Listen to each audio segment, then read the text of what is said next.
All right. Hey, BBA community. We got a special and amazing guest this week with us. Her name is Katharine Loucaidou. She is the broker owner of a real estate company in Canada. I believe is it Huntsville, Canada, Ontario, Canada, right? No, that's actually my second office. I am actually just in the Toronto area. Toronto area. Okay, Yeah. where the average price point is probably about $2 million We're nowadays. getting there. We're getting there. So she's a broker owner of the company called Property Gallery Realty, correct? Yeah, And then also you have your own coaching company, I do. Loucaidou Coaching. That's right. Yeah, yeah. Okay, awesome. Well, listen, it's a pleasure to have you. Katharine and I know each other for about 4 years now, 3.5, I 4 actually years. think we met about 5 years ago. 5 years ago. Yeah, yeah. Five years ago through our masterminds that we're doing. So she's got an impressive background. And let's start with that. Let's talk about your background. Let's talk about your, everything that you have accomplished so far in your young career. Oh, it's a long, long list, but I guess, quick educational background is I graduated from university in Toronto and, like so many people, didn't know what I wanted to do. So, just do the next best thing is I got a job in Europe. So I left at the age of 23 and I went to a small Mediterranean island called Cyprus and I started teaching there.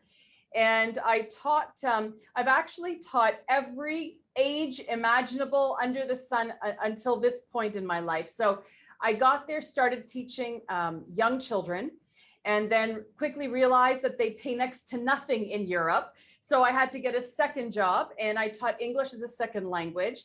I did that for a bit and then I started applying to the private high schools because if you actually want to get paid well in Europe, you want to teach English in a private elite school. So because I was Canadian, I did manage to get a very good job at an elite private high school where, the prime ministers, they would send their sons and daughters and so on. So I taught there for a few years and then I moved to another school, which if you were to look, when I see it now on their website, kind of looks like a resort.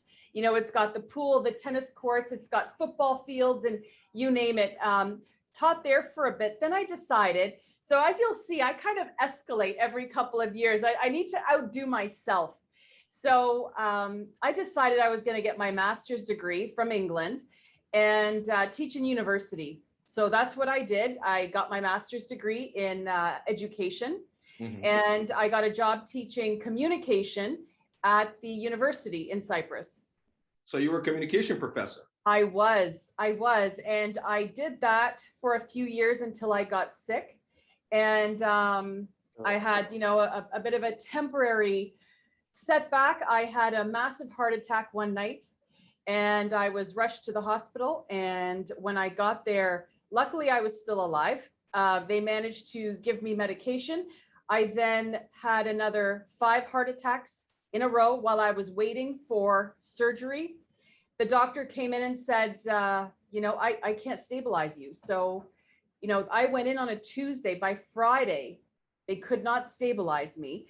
And he said, by the grace of God, Katharine, like something's going to happen here because you're not going to make it till Sunday when I can try and put you into surgery next week. Well, luckily by Saturday evening, they stopped. I had an angiogram done. I had 4 arteries blocked. I went in on Monday morning at 6 a.m. for triple bypass surgery. I then was in the hospital for 2 weeks. You have to learn to walk again because I actually didn't know the extentiveness of this surgery until I actually watched it on YouTube a few months later. So got through the surgery, thank God, and got home. Was home about a week and then I had a small stroke. Back to the hospital, they gave me more medication, got back home again. And, that's where for me, the pity party began, and why me? I was 33 years old. I had 2 small kids. What am I supposed to do now? And that's, and then fear kicks in because, you've almost died 5 times and then you go and have this open heart surgery. So my mind was sort of playing games on me. Well, I feel sorry for myself, but why did this have to happen? I then decided that I had two choices. I could either be the depressed, miserable mother that my children would not want to be raised by, or I could flip my mindset and say, okay, this is it, Katharine. You're looking at this from the wrong perspective. You were brought back to life. So now what are you going to do with this chance at life? So that's when I decided that, okay, I'm going to up and overhaul everything. So 4 months later, I decided that I was going to open a business. Apart from the teaching, which I was still doing, I decided to open a kids' 5,000 square foot play area. And we catered parties up to 100, 150 people. And for me, that was my first taste at literally creating something from the ground up. Now, here's what's fascinating. Over my years, even though my father's Greek, my mother's Irish, and we never spoke Greek at home, ever. So I didn't know an ounce of Greek when I moved to this Greek Mediterranean island.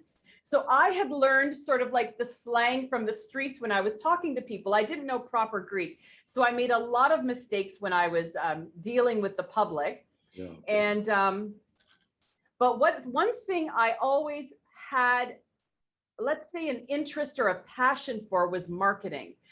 I always knew how, I don't know where it came from because I never studied it, but I had an idea of how to attract people. So I would start sending out these letters. I would ask my husband to translate them for me into Greek, and I would send them to all the schools on the island. And I said, here's what I realized. One, I opened that business because I saw a gap in the market. Yeah. There was nowhere for kids to go and play. It was 50 degrees outside in the summertime. Where were these kids going to play? There's no grass. It's only dirt. It's basically, I imagine it's very similar to Arizona in the summer where it's dirt. There are some cactus trees and maybe a few other things that happen to be alive while the sun is setting. We only got a bunch of cacti and bunch of dirt in Arizona. You got it. Okay, well, but very similar landscape then. So I realized that these kids need somewhere to play in the summertime. That's cool. Yeah. So that's why I created this 5,000 square foot space. So then going beyond that, well, okay, parties are only in the evening. How do I make money during the day? Well, let me get the kids, the schools, to bring them on school trips. And I would create something educational attached to it. Mm-hmm. And I would offer them lunches, and then the parents don't even have to pay for that as well. So I would make these packages, and then all of a sudden I started getting all these school kids in. Those school kids will go home and tell them, what a great place, can I have my party there? And then that's where I started just exploding with birthday parties. Wow. So about 15 months into that, my husband says, you know what, you're still on a lot of medication. You're here working 3 jobs again. You can't do this, Katharine. You're going to get sick again. Why don't we go back to Canada? He's never lived here, but I'm from here. And I said, yeah, you know what? I think that's a good idea. So he looks at me and he says, so you're never going to sell this business being 1.5 years old because you still owe money on it. I was like, watch me sell this business and make a profit. I ended up selling it to a Canadian who had just moved to the country and who was looking for a business to buy. And he was like, I don't even know how you did that, but you managed to sell it with a profit, closed it up. We moved to Canada. So, here I am in Canada. This was 12 years ago. I can't believe I've only actually been here for 12 years.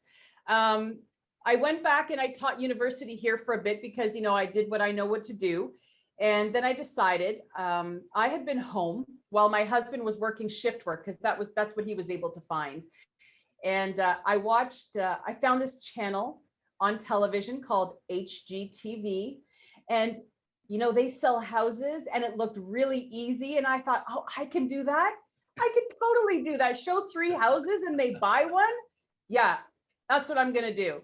So I took the last bit of money that we had in our bank account and I started studying, and did really well on the test. And it must have just been because I think if you have a mind for how tests work, because I used to make them and give them, you also understand how to take them. So I breezed through my real estate courses and got my license. And then I joined a franchise and, walked in on day one.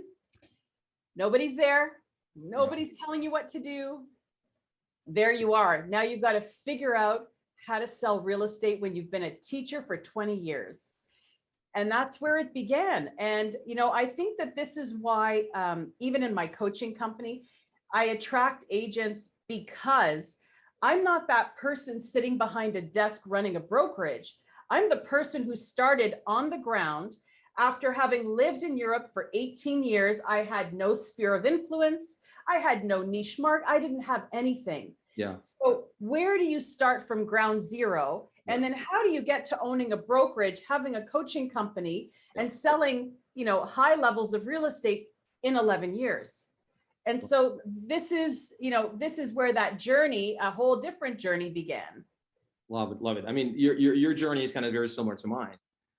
So both of us been in real estate. I've been in real estate for 8.5 years. So, and you talk about, being in the trenches and relating to what the agent is going through, right? Especially a brand new agent or agent that is having obstacles or dealing with challenges and struggles of really getting their business off the ground or trying to get their business to stay consistent, right?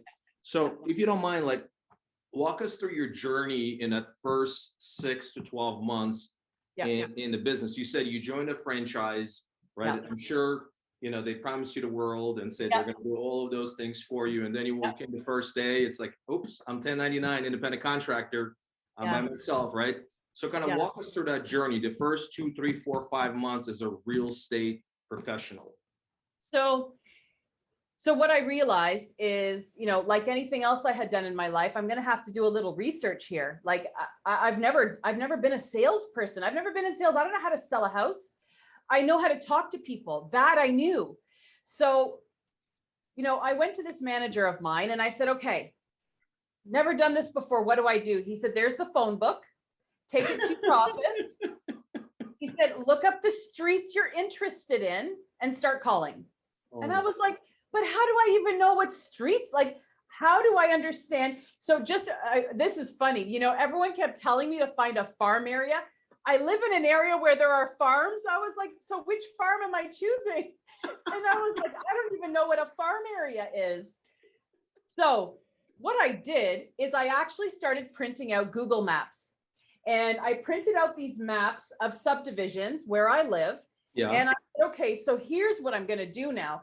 I'm going to take those streets. I'm going to look those streets up on basically a reverse phone, thing where I can find address and then name. And I started calling. So I called for 6 months. It got me nowhere. I literally was so depressed because I thought that this can't be. I need to make money. First of all, I just spent the last 5,000 we had. There has got to be another way. So I printed out Microsoft calendars. Now, let's not forget, I have started real estate with no money. So I've got to figure out how to do this on a budget now. Yeah. So I print out Microsoft calendars and I'm putting in all these different events that are going around town. And I start going door to door with this calendar that I put my name on the bottom of. I get my first phone call. Will you come and do a CMA? When I think back, I'm like, why did that person even call me with a cheesy Microsoft calendar? But they did. Went on my first listing presentation. I knew people, so I knew how to talk to them. And then what I also can do is I can learn quick. So if I see that what I'm telling them just isn't working, I know I need to go home and figure out what was it that wasn't working. Mm-hmm. So my next thing was, okay, if I'm not getting enough phone calls from here, I need to see people. So we had a paging system in the office, like all offices. My office had another 7 offices all around the greater Toronto area. I asked the secretary if she would put out a page and tell anyone that I'd be willing to do an open house anytime, any day. I didn't care.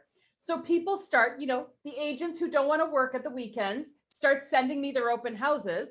I start when the only leads you have are the ones walking in a door, you treat those leads like gold. So I'm putting them on a spreadsheet and I'm calling them, I'm following up, and how can I help you? And what, so, the most diligent follow-up I think I've ever done in my life was during that first year. Yeah. So what happened is, I ended up the year as the rookie of the year, and I made $100,000 12 years ago, my first year in real estate. Wow. And most of that business came from where? All open houses. All open houses. And, 100%. and these were not your listings, right? These were Nope. not your listings, right? These are agents' listings in your brokerage, right? You're reaching out to them. You're holding those open houses. So kind of walk us through the steps. How many open houses a week? How many hours a day? You know, So what I the was doing process? 2 open houses a week, one Saturday, one Sunday. Here in Toronto, they're only from 2 to 4. So 2 hours Saturday, 2 hours on Sunday. That was it. And so here's where the strategy comes in, right? Because, you know, I have a brain that God gave me to use. And so I would do a few of these open houses and I'd say, okay, I had a really good one. Why was it good? Oh, because it was a new listing. Well, next weekend was really bad. Why was it bad? Because the listing was 5 weeks old. Okay, so I need to go and find all the new listings of agents who don't want to. So that's what I would do. I'd see a new listing come up. I'd call the agent and I'd be like, oh, you know, would you like to just, you know, have your weekend to yourself and let me do your open house for you? And they say, you know what, Katharine, yeah, I don't want to do my open house. You do it. Perfect. So I would go and I would do that. Then I started realizing that what if I invite the neighbors around? And this is without me having done research, because 12 years ago, there wasn't much on the internet about all of these different strategies. So I would go and I would just say, hey, you know, I'm having an open house. My name is Katharine. I'm the agent in the area. Of course, I know nothing in real estate, but I'm telling everyone I'm the agent in the area. They would come over. I would start a rapport with them. But the beauty of it was really working the people. And when I say working, I don't mean trying to sell them. I mean just communicating. Hey, you know, I'm just here to answer your questions. You know, how can I help you? Do you know the area? Can I point out some of the schools for you? Can I tell you where some of the great places to go and eat are? And it was just conversation. But because people felt comfortable with me, they would, you know, they would go back, and then on Monday morning, I would send them a listing and I'd say, I was thinking of you over the weekend. This listing just came up. I thought it might be interesting for you. So it wasn't a, oh, hi, we met on Saturday. And do you like that house? Do you want to put an offer? It's here. Let me send you something else. I don't want to squeeze you into a corner. Yeah. So that is what created, you know, and one prospect after another turning into leads. So what then happened is I would get another listing, which I would then find more buyers, which would then lead me to more listings. And then it just went like that for that whole year. So, you know, definitely. So that's amazing. That's really, I mean, the fact that you were doing it, and I'm sure there were days or open houses where you did not really get that many visitors. You did not get that many people, right? I mean, you had those situations, right? So what happened then? Like, were you questioning, man, these open houses don't work, or like, maybe I should do something else? Like, I get this from the agents. Like, you know, I did 2 open houses and I didn't get any traction. I didn't get any people that walked in, right? Or the people that walked in, they had agents or they were just looking. Nothing came out of it. I didn't get any leads out of it, right? Like, and it's just a constant, mental, struggle that we have. Like, what were you doing in those situations where it didn't go according to the script? It didn't go according to the plan. The neighbors didn't show up. You didn't get any leads. The house smelled, right? All of those things, like, how were you able to kind of like say, you know what, it's okay, not a great day, let me continue on? So first of all, it's about perspective. And the last thing I would actually say is it's not a great day. Why? Because one, I was doing an open house in an area I may had not have been before. So now I'm experiencing what the houses are like in that area. I'm experiencing the neighborhood. If it was summertime, I wasn't sitting inside the house. I was sitting out on the front porch. I was waiting for someone to walk by. I'd be like, hi. And they'd say, oh, is it a busy open house? I'm like, yeah, not too bad. Where do you live? And it was just this, because if I'm going to sit there, I'm going to make the best of my time. And I'm not going to sit in the house I didn't have we didn't really use phones and texting and go on Facebook or any of that. Right. It existed, but we weren't using it or abusing it like we are now. Right. So I really made use of my time. And in the winter time, when I wasn't able to do that, what I started doing was, okay, if it's quiet, I would always bring a book that I had ordered where I could learn more about real estate. I never, ever let 2 hours go by where if I'm not, using the open house to find a prospect, then I'm going to use it to learn something, because I needed to speed up my knowledge if I wanted to make money for my family. That was, the one equals the other. Knowledge equals success. Yeah.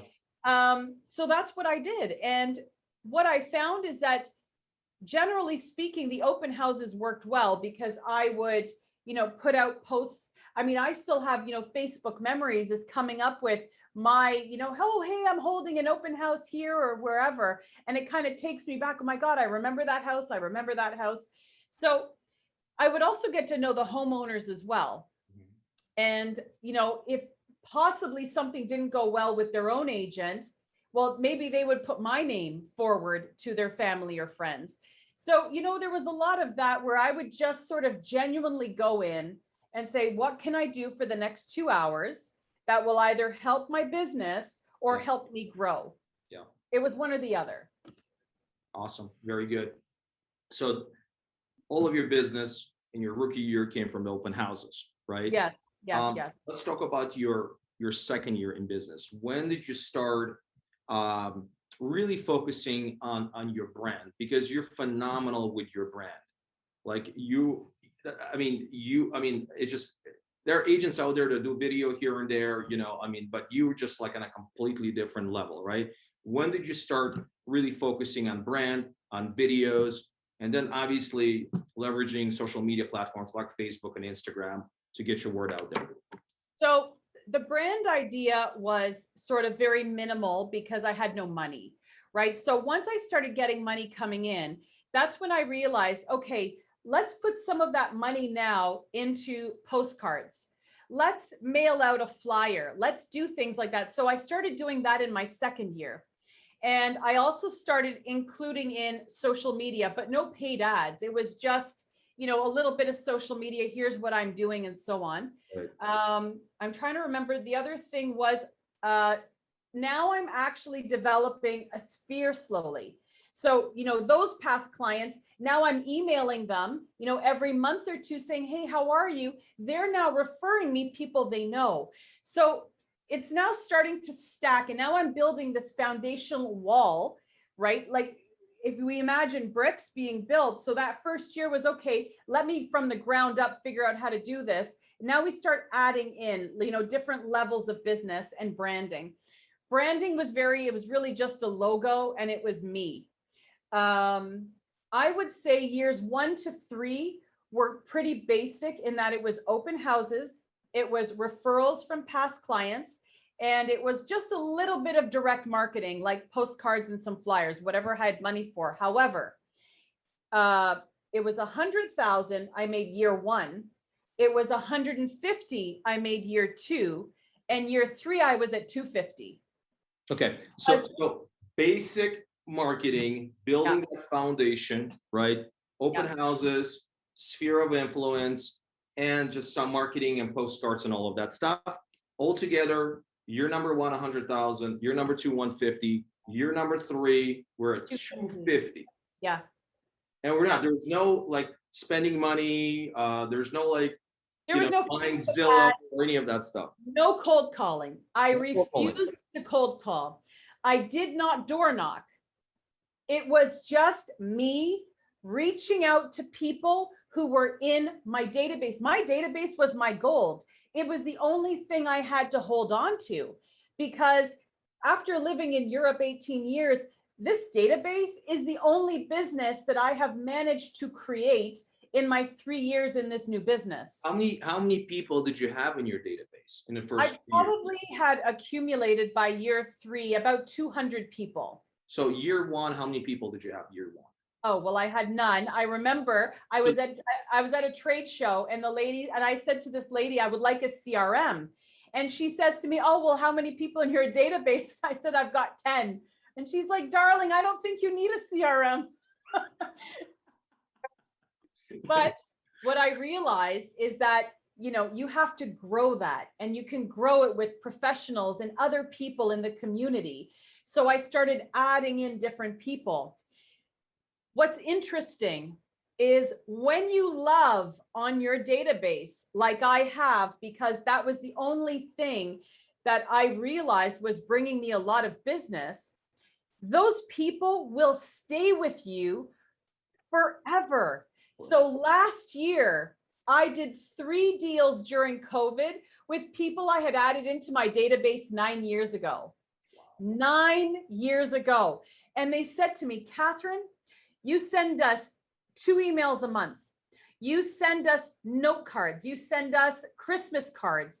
You send, and this is what I did, because I realized that if I can develop a relationship with these people who have honored me by giving me their emails, because we forget that when a person hands you over their email, you're either going to abuse it and send out garbage to them, or you can give them value and say, you know what, thank you for giving me that email. Hey, Katharine, and then there's another option, the third option, or not use it. Don't do anything with it. Yes. Right? Like the fact that you had almost 0 in the beginning, like you said 10, and then by the end of year 3, you had 200. Now, where those people are from open houses, people that you're meeting in the grocery stores, neighbors, sign polls, like all these people that you're talking to, you're getting their email addresses, you're getting their phone numbers, you're entering them into the database, and they're getting information from you twice a month. Yep. So what are you sending them twice a month via email? So, I mean, it's really never changed. It's basically been, the first email is just real estate related. It's, here's what you can do to brighten up your home. Here are the newest paint colors of the season. It's basically just little articles that we call evergreen articles. Evergreen meaning, I'm not asking you if you are the 5% who are looking to sell now. What I'm trying to do is create a relationship with you and just give you some value.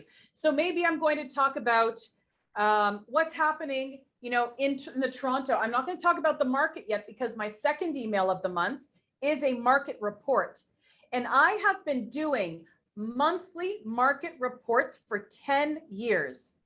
First, they started off just as a PDF. And then when I got into video 6 years ago, then it was both. I was sending the PDF and I was sending the market report video. So my business, as I've said, I always outdo myself. I've never seen myself in competition with the local agents. My first 2 years, I was a little intimidated. But when I started realizing that, I just have to talk to these people. That's all it is. And I'm not in competition with so-and-so or so-and-so. So I'm just trying to be better than I was, the year before, or 2 weeks ago, or 3 months ago. So every year I intentionally stack on something new into my business. So as I had mentioned, year 1 was just open houses because I knew no one. Yeah. Year 2, I was stacking on some direct marketing. I'm stacking on some of the past clients because now I'm using my database. Year 3, it's 1, 2, 3. Now let me add number 4. And I think number 4 was more postcards to larger areas. I always thought of my farm areas as a radius or like a bullseye. Mm-hmm. So I would always start with the center. And then as I made more money, I said, I have to increase my rings. So it would be the center, which was 400 houses. Then it would go to 800. Then it would go to 1,200. Then it would go to 1,600 until I finally started doing the whole area where I live. Mm-hmm. So that has been escalating. Year 4, I also decided that I was ready for luxury. So that was my new addition, year 4 in business. I said to myself, I will have a luxury listing before the end of this year. So I started allocating resources and certain marketing toward the luxury market.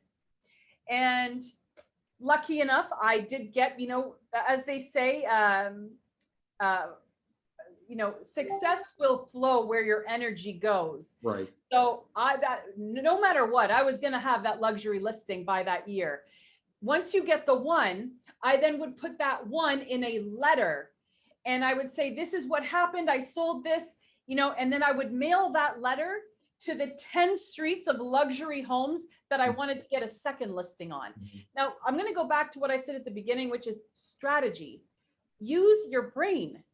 Think about, rather than just throwing my money away, sending out 30,000 postcards or 20,000, what if I keep the farm area that I have in the subdivision, and I start personalizing these letters going out to these luxury, because I know a luxury person is likely a business owner or a CEO. They don't care about the postcards. They're not even reading them. But if I send them a letter that's handwritten, and I still do it to date, has to be a handwritten envelope, because they think it's going to be a letter. Or something. They open it up and it's a letter about the last house that I've sold. I'd be happy to come in and talk to them about theirs. I would then get the next listing, and then the next listing. So now I've got my luxury market there as well. So now we have the bread and butter of a subdivision, and we have the luxury market, which kind of elevates you and your experience, I find, in an area or a town or a city. So let's talk about farming piece of it, right? So I've been farming for about 4.5, 5 years, right? And honestly, I have a love and hate relationship with farming. I mean, there are times when we get listings, and times we don't even get phone calls, right? So like, what's going on? So like if you don't mind, kind of like share with us like your farming strategy, right? And the steps that you took, especially the first 6 to 12 months, because those are the months where you're kind of building your name or building that farm, right? How quickly were you able to start getting, those phone calls or inquiries? And then, how often or how frequently were you sending those postcards initially to your subdivision? So I'll tell you something. I only ever got one phone call off of postcards in 4 years. However, the letters that I sent out that were personally addressed, every 10 letters, I got one phone call. Are you serious? Oh, yes. And I did it again this year. I said to my agents in my office, I'm like, okay, people, I haven't done this in 5 years. So let's see if it still works. My brother, like, desperately wanted a house in the area we call the Toronto Beaches. It's a very hip, it's a very cool area. During COVID, no one was listing their house for sale, like literally no one. There were no signs. There was nothing. He's like, Katharine, you got to find me a house in that area. Here, I'm only going to give you 10 streets. I'm like, that's it. He's like, 10 streets. These are the addresses on the streets that I'm interested in. Come up with a really good letter and send it to them. I only created 30 letters that had to go out. And these letters had to be written really smartly and really well. So so this is where your experience over the years comes into play. Here's what I know about people. People don't care about me. They don't care about my experience. They don't care whether I was number 1, 2, or 10. What they care about is what they can get from my letter. What they care about is how I make them feel in the letter that I write. So I told my brother he has to send me a picture where him and his wife look really sweet. And he's like, okay, sends me a picture of him and his wife. I put that in my letter, and I said, and we always start out with, what is it that a homeowner is most skeptical or cynical about? And it's these letters, I've got a buyer. Yeah. Everyone's like, sure, everybody's got a buyer. Yeah. So what I decided to do was prove that I had a buyer. And I said, hello, Mr. So-and-so. My name is Katharine, and I own a brokerage here, and I have 2 offices. But here's what I'd like to ask you. I'd like to know if you have been thinking about selling. The picture you see here on the side is my brother and his wife.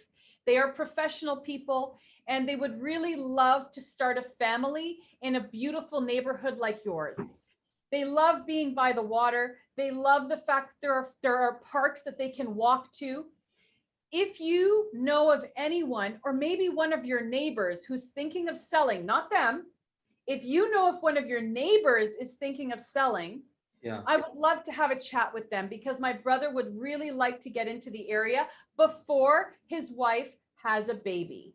Well, I've given the word baby, I've given the word, the word professional and this and that. These are the key words people need to hear because they want to know security and they want to know that I'm real. So send that letter out. Wow. I got my first phone call 3 days later, second phone call 4 days later, third phone call 6 days later. I ended up getting 6 phone calls from 30 letters sent out during COVID. I showed three of the houses. That's 30 letters. From 30, you got 6 phone calls. Yeah. Wow. Wow. Yep. Like it's amazing, and I don't want to interrupt you. I mean, this is just a lot of information, right? So you guys are dealing with the same issue that we're dealing, right? Shortage of inventory, this and that. But wouldn't it be just amazing for like the agent, like let's say they're working with a buyer, right? Do exactly you just did right now. Yeah. Like send a letter to the neighborhood, right, where their buyer is looking to buy, put a picture of the buyer, with the family, explain everything that they're looking for in a house, send 30, 40, 50 letters, right? And like in your situation, you got 6 phone calls from it. Like instead of just relying on MLS, right? Why not just take a step further and actually do that? How long did it take you to get those letters prepared? Well, I mean, really, it's 30 letters.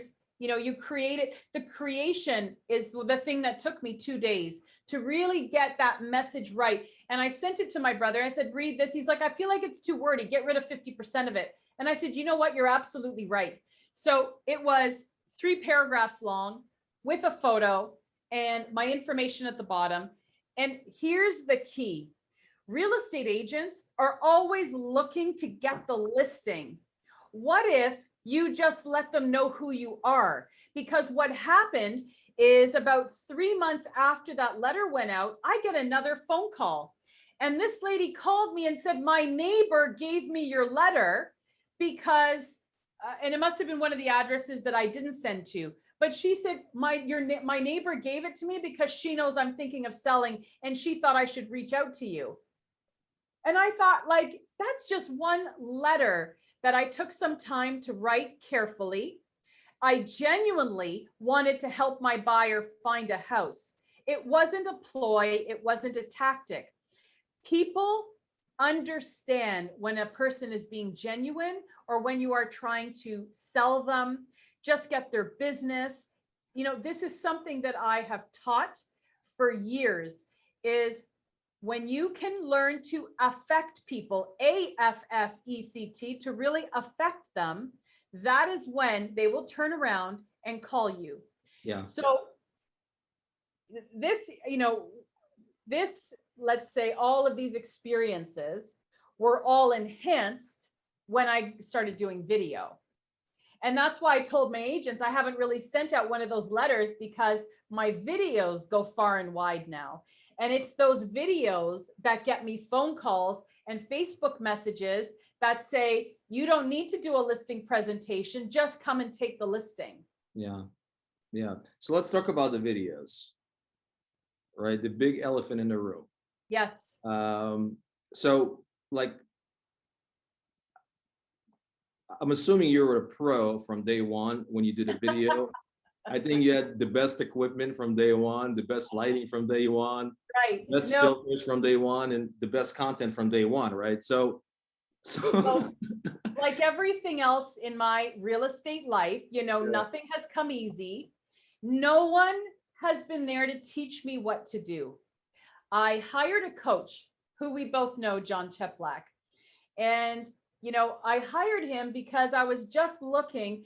What happened was years 4, 5, and 6, my threshold, I couldn't seem to get past the 250, 260, which I know a lot of people will say, yeah, but that's a really good commission you were making.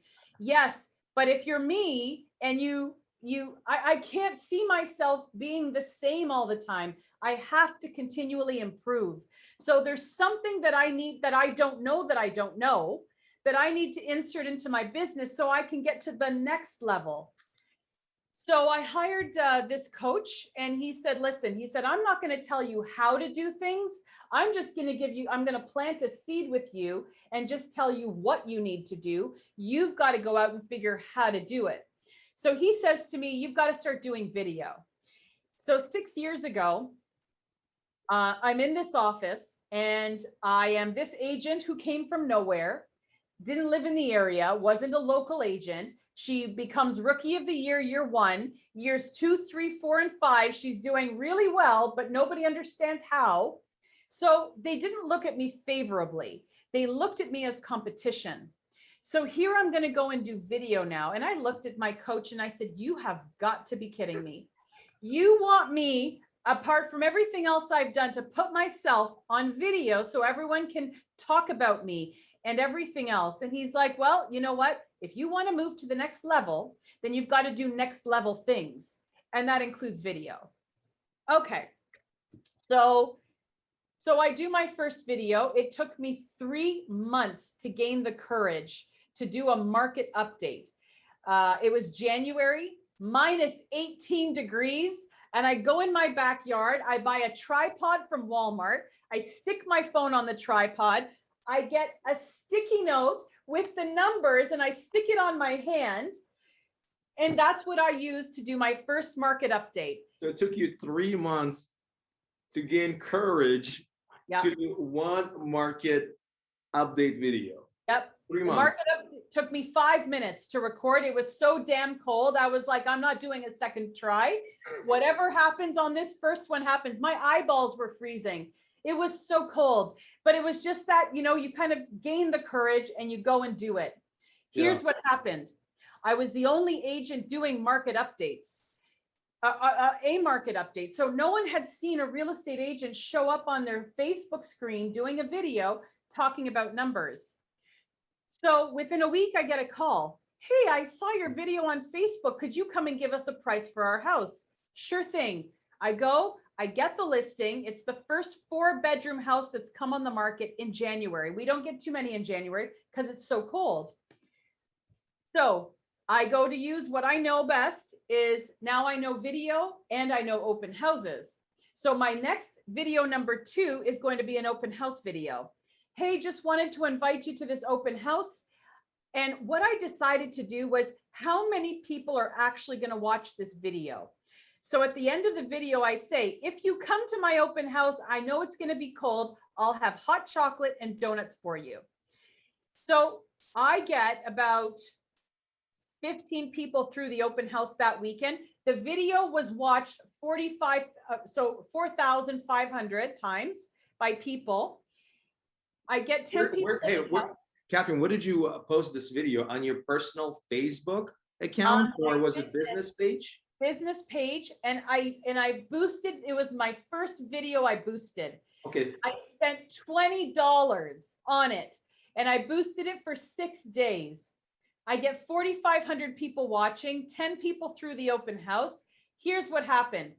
I found 7 buyers through the open house, and in a 3-month period, I made $100,000 from the market update video to get that one listing and the one open house video, which brought in the people. And I did 7 transactions, which came to $100,000 in commissions in 3 months. Wow. So let's recap this, folks. So 3 months of gaining courage, 5 minutes of market update video, another 4 or 5 minutes doing open house video, posting it on Facebook, boosting it for $20 for 6 days, and generating over $100,000 in GCI. Right. And I used my iPhone, no photographer, no videographers. Highly edited. Tripod from Walmart. Yeah. And that was it. And it wasn't like highly edited video, right? I mean, it was, you know, just a video. So here's how the editing worked. My son was in grade 12. I said, Lucas, can you show me how to edit on iMovie? He looks at me and says, I will give you 1 half-hour tutorial. Take notes because I'm not teaching you again. So I used iMovie on my computer. I literally added in the photos from the photographer into this slideshow of, first I just dropped in my intro, slideshow of the photos, and that was it. But what we have to remember is that you still have to have the skills to talk to people. Yeah. Because those 7 transactions were never going to happen if I had not taken some curiosity as to who was walking in. And it was a busy open house, but I made time to talk to everyone, find out what everyone was looking for. How can I help you best? You know, and then having the hot chocolate and the donuts, that would keep them around longer. You know, this is what it is. It's creating a relationship with people. So, you know, you can't just say you can throw up a video and show up at an open house. Right. You've got to have the conversations and communication and emails and the systems to support all of that, so that you do constantly reach out to people. I completely agree with you on that. It's the piece of the puzzle, right? I mean, it's another tool in the toolbox, right? But ultimately, you know, like you absolutely right. It's all about developing and building those relationships, nurturing those relationships, you know, offering value, and stay like super consistent in terms of follow-up, you know, follow up. I bet you most of those clients of yours did not say, you know what, we're going to buy today or tomorrow or even next week. It took time. Yeah. It took time. Yeah. So clearly you got to have those systems in place, right? So going back, like, so the video piece of it, right? So you say you use your iPhone, you know, obviously the first video was 3 months of preparing. Other videos, how often do you do videos? Is it once a week? How long does it take you to prepare for those videos? You know, how do you know what to talk about, really, you know, when you do those videos? That's another thing I think agents struggle with, like what do I talk about in these videos? So first of all, I had to make a commitment, right? That's number one. I had to commit to doing video. So, you know, the coach that I had, he said, listen, like, if you're going to do it, you need to do it. Because if you're not going to commit to it, then why start in the first place? So I said, okay, here's what I'm going to do. I'm going to commit for 12 months. I will post 3 to 4 videos a month, and I will do that for 1 year. So in my mind, I had said, there's no way the public wants to watch me for longer than a year. And that was 6 years ago. So I said, okay, I'm going to commit for 1 year. It was 1 listing video, 1 open house video, 1 market update video, and the other one had to be a spotlight of some kind, because you've got to remove the realtor hat and you've got to become part of the community. Yeah. So what I started doing was I would interview business owners around town. And I did that every month for 12 months.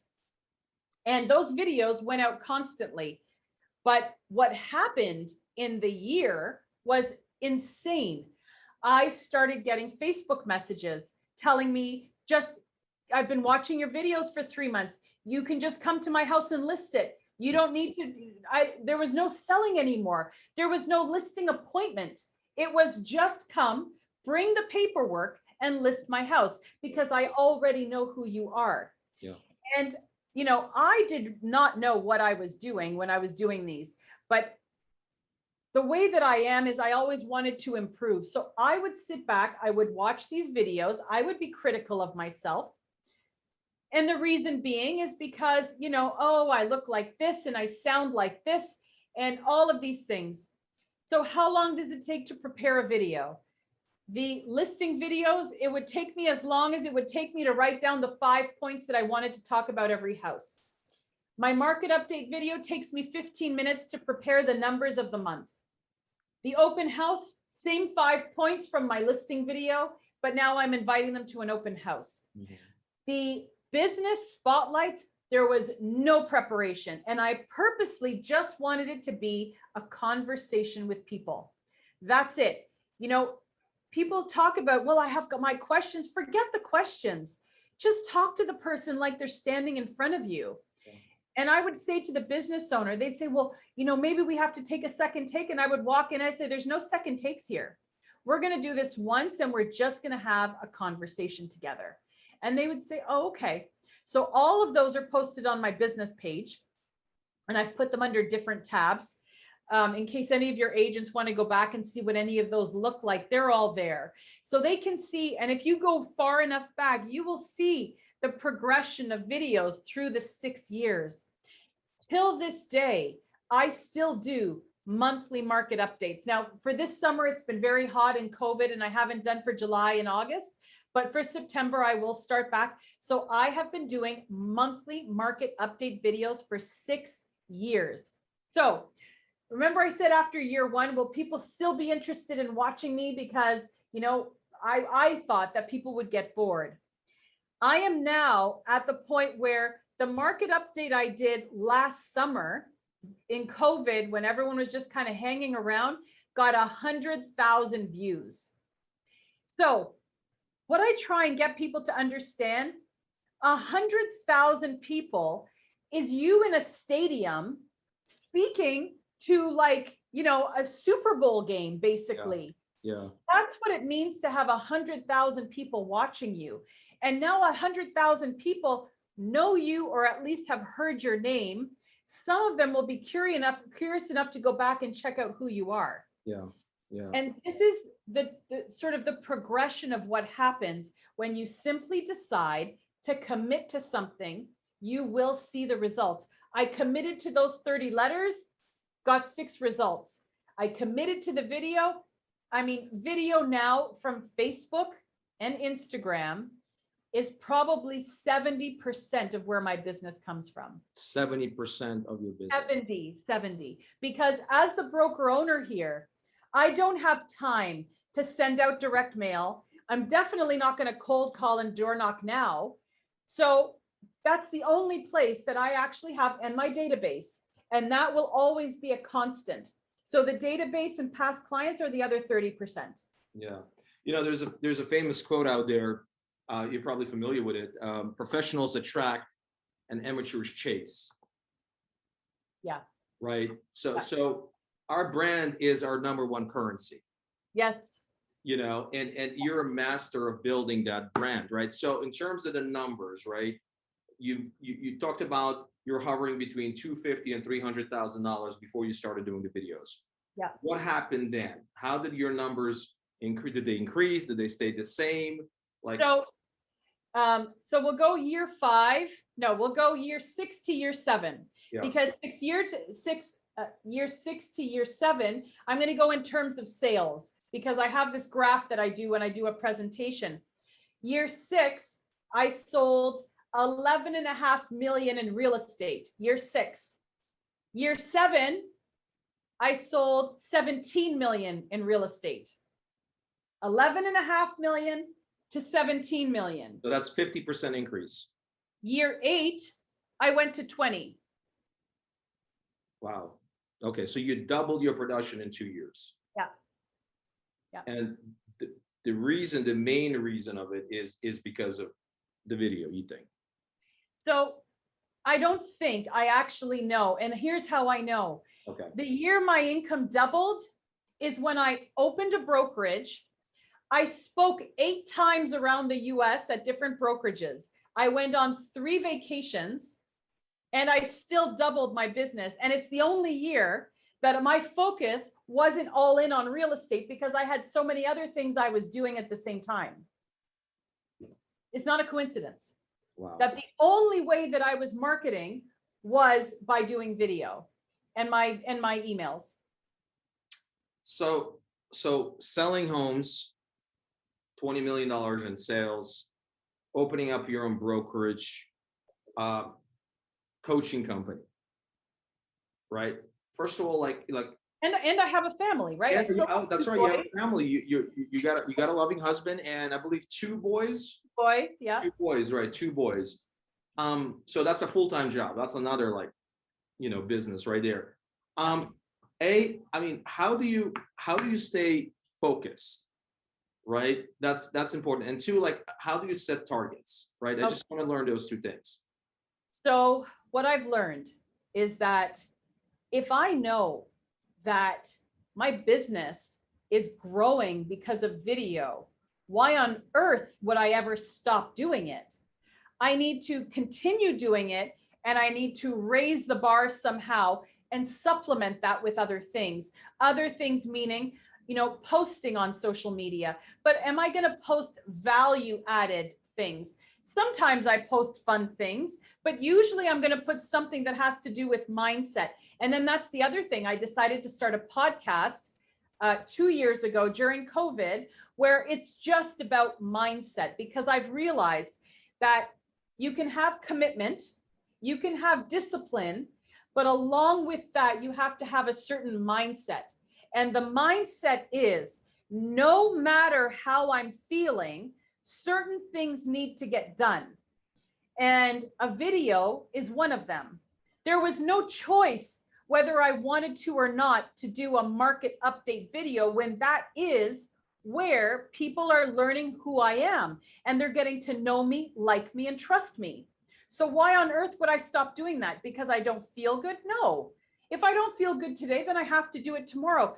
So I have a calendar in my mind now. I used to have it written down, where I know that when the real estate stats come out on the 5th of the month, I better be having that video completed by the 8th to the 10th. I know that every month. It is drilled into me. So it doesn't matter how many deals I'm processing for agents. It doesn't matter how many coaching clients I have. I know between the 8th and the 10th of the month, that video has to be recorded. Mm-hmm. My database is the same thing. Yes, I have all these things to do, but every Monday I make sure it's updated, because I want to make sure it's updated for the content that's going to be going out in the middle of the month and at the end of the month. For example, I know that every quarter I send out, so, I've obviously elevated my business over the years. Mm-hmm. So now I have a personal magazine that's branded for me, that goes out to all of my past clients. Mm-hmm. I know that magazine needs to be edited, at a certain time, every 2 months, and it goes out every quarter. Every time that magazine goes out, I get 10 texts at least from my past clients saying, loved the magazine this month. I think what you're doing is phenomenal. You are so different. This is how we keep in touch with people. So really what you're telling me is, when you're focusing on the things that matter, you're super present, you're laser focused. That's basically what you do, right? And it does not require you to do the 7-8 hours a day or 45, 50, 60 hours a week, right? My philosophy is work smarter, not harder. Yeah. That's why I always say God gave us this for a reason. Yep. Strategy, right. Strategy and a system, and commit to what you say you're going to do. Are you going to start doing video? Then commit to it. Yeah. Say, I'm going to do 1 video a week. And if you say I'm going to commit to 2 a week, then commit to 2 a week. But don't waffle. If that's what you're going to commit to, then commit to it and go all in and do it. Yeah. Yeah. And again, the videos are not going to be perfect, especially in the early stages of this, right? I mean, never going to be perfect ever. Never going to be perfect. I mean, full discretion. I mean, I probably do not watch 90% of my videos. I don't, and there are times when I record videos 5 or 6 or 7 or 8 times because I'm not happy, right? So, I mean, I'm probably the biggest critic of my own videos, right? So I get it. But like our coach, John Chaplak, used to say, still says, the shitty video or the average video is 10,000 times better than no video at all, zero video, right? Yeah. And especially right now, when we're getting bombarded by all these so-called disruptors, getting into our field, getting into our industry, right? All these mega teams, and then, Zillows of the world, we have to be able to differentiate ourselves. We have to be able to separate ourselves, right? And the way we do that is through our branding. Yeah. And being super hyper local. Right. And so I wanted to mention a couple of things to your agents, because I think it's important to know the difference. I think a lot of people don't know the difference between branding and marketing. They are 2 different words with 2 different meanings. Marketing is what happens afterwards. Branding is where you start.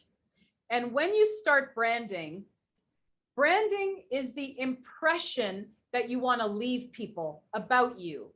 How do you want people to feel when they work with you? How do you want people to feel when they read the letter? How do you want them to feel if they see a billboard? When we see the agents with number one. What feeling is that giving the person driving by? I don't know. I have no feeling. I mean, okay, I have feelings about the way that they're promoting themselves, but as a homeowner, that gives me no feeling.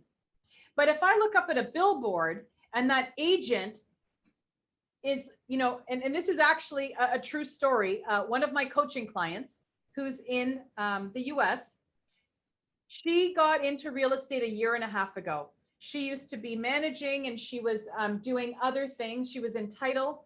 She decided to go into sales a year and a half ago. Within 7 months, she was the number one agent in her office. A year and a half later, she is still the number one agent. The reason is because I was able to give her all of my experience on day one. And so we started off correctly. So here's what happened. She calls me up 6 months ago. She says, Katharine, I have the opportunity to get a billboard. There's actually one that's going to be open. Should I do it? Oh, hell yes. She's like, but oh my God, I'm going to be up and I'm going to be so big. And I said, that's okay. But I said, what's really important is the message that goes on that billboard. Yeah. The message was not, I sell houses. The message she decided that we worked on together was, I care. That was it. I care. Her name, her real estate company. She just texted me yesterday. Let me read you what she texted me. The billboard has been up for 1 month. Yeah. This is the text I received. Hi there. I just got a message from a local TV reporter. They drove by my billboard and they want to do a story on me. This is the point. Yeah. Branding means nothing if you can't affect the people who are looking at it or listening to you or experiencing you. Marketing is the how. The marketing for her was the billboard. It's the billboard on the side of the street. It's the how she's going to get her message out. But the branding is the message to begin with. Yeah.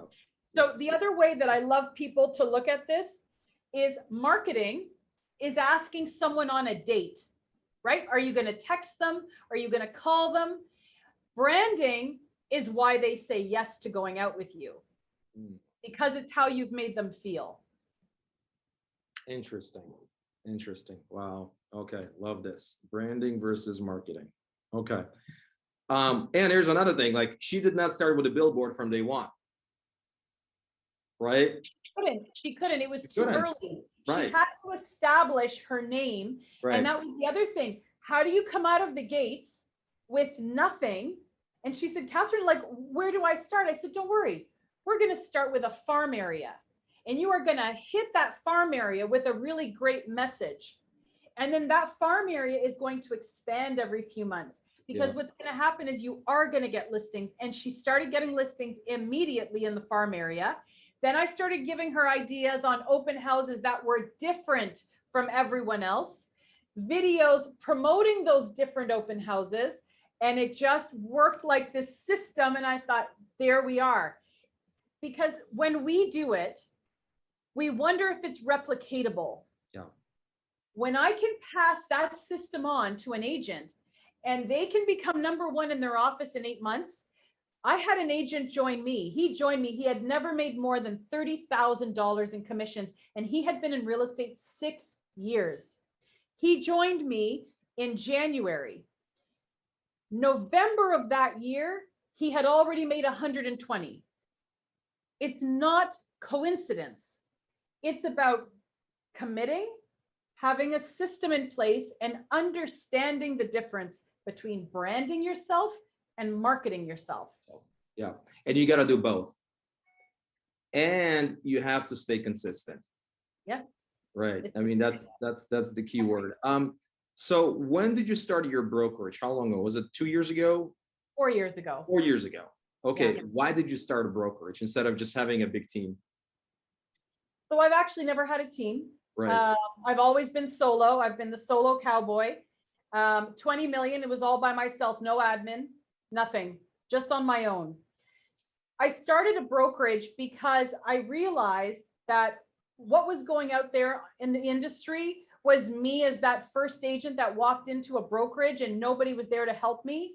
I said that I would never allow that to happen to an agent who walked in here. I would never want someone to walk in and not know what they were doing. So I would help them. The first thing that we do, I don't teach them real estate skills. I teach them branding. Who are you? Who do you want to be? And how do you want people to experience you? Yeah. Those are the first three things we talk about when someone joins, because everything comes from that. I have them choose an email that stems from who they are. Yeah. That email then goes on to the business card. And then the business card becomes, now we have the social media pages. So now what image are we putting on the social media page? Well, that goes back to who are you? Yeah. What is your value proposition? What do you bring to people? Yeah. We got the same thing. Who are you? Who's your ideal client avatar? What is your value proposition that you're offering? And how do you find your clients? And more importantly, how do they find you? We're going to find you. Yeah. Yeah. That's and then what we have to realize is that, as you know, this is not an overnight thing, but over a period of 6 months, you have to learn how to multi-channel what you're doing, repurposing this information that you are creating to put out there. Yeah. And I've had a lot of newer agents say, but well, I don't know what to put out there. You know what? All you have to do is go on Google and type in anything under the sun to do with real estate, and you're going to find about 80 million articles. Go read some of them, and then translate that into something for the consumer. Yeah, totally agree on that. Absolutely. Be resourceful. I mean, that's one thing, right? I mean, when I got into the real estate, you know, I wasn't able to afford a coach, right? So like I just went on YouTube. You know, I went on YouTube, I listened to podcasts, I bought pretty much every real estate book, and I just immersed myself in learning as much as possible, right? And then taking action, right? I mean, that's the key word, like taking action, right? You've got to have the information, that's important, but you got to take action as well. So you got a brokerage right now, you got a coaching company. What's next for Katharine? Oh, I can't even tell you because it's already happening, and it's happening in 2 weeks. But I can't say anything yet. We'll make an announcement. This is a big podcast. I mean, come on. I am flipping my business model upside down is what I'm doing. So yeah, so that'll be announced in 2 weeks. But yeah, I'm excited. I'm just gonna start going back in a different direction again. So listen, whatever you're going to be doing, I'm sure it's going to be at the high level. You're going to do a phenomenal job. You're going to make an impact. Thank you. More people's lives, and that's you know, sometimes we have to sort of sit back, and I think COVID has given everyone time to do that. Is to sit back and kind of look at, you know, this is something I find really important, is that, you know, we can get lost in this transaction treadmill in real estate. Yep. Right. We can get lost. Our lives can get lost. Our families can get lost when we're chasing the dollar instead of chasing the relationship. You will get lost somewhere down the line. And I think that's why you'll find that there are so many divorces in real estate, because people get carried away after a while, because you can keep running for clients and running and running and running. But at some point, you've got to stop and say, okay, hang on a second. Like, is this how I really want to be working, and you know, and everything else? And this is where I finally decided, in having the brokerage, that here I just kept taking on things, taking on a coaching company, taking on a brokerage. And at some point I sat back and said, no, I have to work smarter, not harder. I don't have to be running out the door, because what if I just qualify people better? What if my video message gets better? And then I don't have to be going back and forth to appointments. So for me, it was about, how do I make everything better so that I'm not necessarily working harder, but I can still make a lot of money. But now what I have found is the testimonials that I get from my clients, basically for the last 4 years, because I've had less time over 4 years, they actually find me more focused on them, because now I just take time and I think first before acting. For example, I know it's a birthday. I can send a birthday card, or I can go to send out cards, which is online. I can create a birthday card and I can send them a whole crate of brownies for the whole house and say, happy birthday. They call me, they're crying. They're like, oh my God, that was so sweet. You know, it's things like that where I ask myself all the time, how do I want to make them feel? Well, I want to make them feel happy. I want to make them feel like someone still remembers them. I sent out St. Patrick's Day card last year during COVID. And it was when everyone was very down. St. Patrick's Day is in March. I went to the dollar store and I got these green coins that say luck of the Irish. And on the other side, it says, today will be your lucky day. One of the people who I've never even worked with, but I have her on an email, I sent it to her. I sent out a whole bunch of them.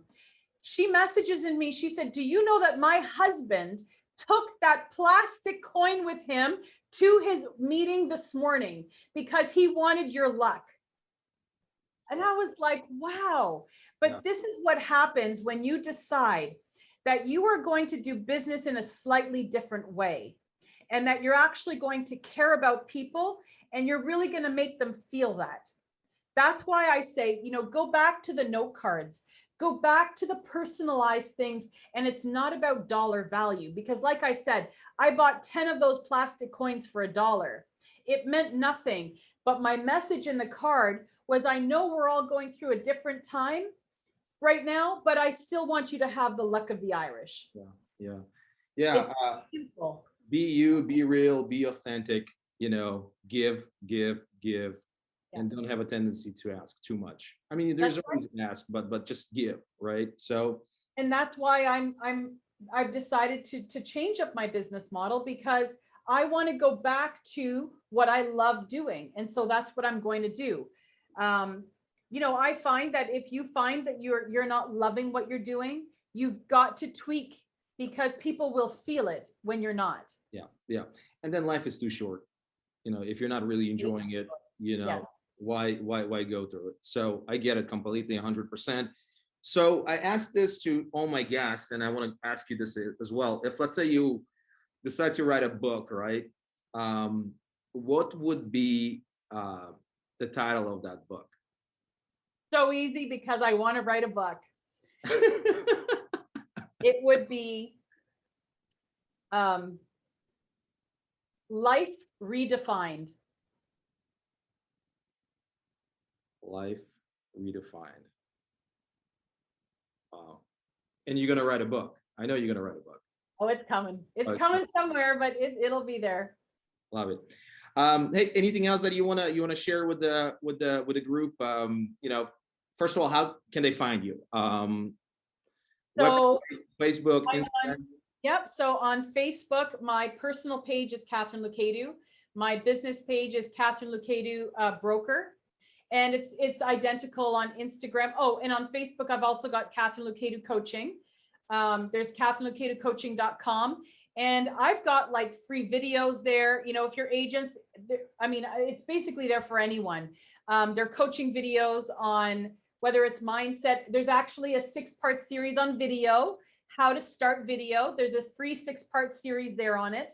On Instagram, I'm Katharine Loucaidou Broker and Katharine Loucaidou Coaching as well. Awesome. Very good. All right, guys. Well, it's 12:20 on our end.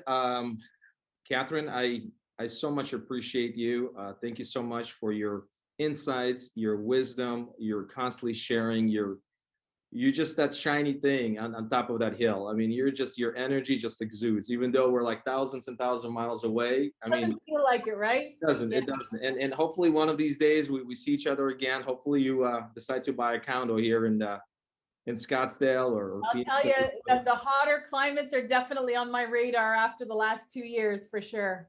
Awesome. And I wish you nothing but the best. All the best to you, to your family. God bless you guys. And we'll definitely talk again. The same to you all. All right. Take care. Bye. Bye.